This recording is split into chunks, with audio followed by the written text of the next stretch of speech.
స్కూళ్లలో బాలికల కోసం ప్రత్యేక మౌలిక సదుపాయాలు కల్పించాలంటూ సుప్రీంకోర్టు ఇచ్చిన తీర్పుపై ప్రశంసలు వస్తున్నాయి. సోమాజిగూడ ప్రెస్ క్లబ్లో ద గర్ల్ చైల్డ్ ఫౌండేషన్ సమావేశం ఏర్పాటు చేసింది.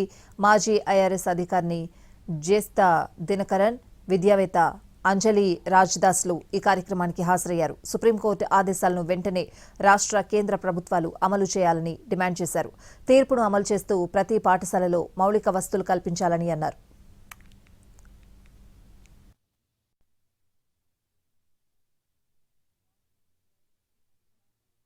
ఇచ్చిన ల్యాండ్మార్క్ జడ్జిమెంట్ గురించి చాలా సంతోషంగా ఉంది. ద గర్ల్ ఫౌండేషన్ నుంచి నేను మనవి చేసుకుంది ఏంటంటే, మన తెలంగాణ గవర్నమెంట్ స్కూల్స్ ఒక 26,000 స్కూల్స్ ఉన్నాయండి. ఓన్లీ గవర్నమెంట్ స్కూల్స్ చాలా దీనమైన పరిస్థితుల్లో, దయనీయమైన పరిస్థితుల్లో ఉన్నాయి. వాళ్ళకి వాటర్ ఫెసిలిటీస్ కానీ, వాష్రూమ్స్ కానీ సరిగ్గా లేవు.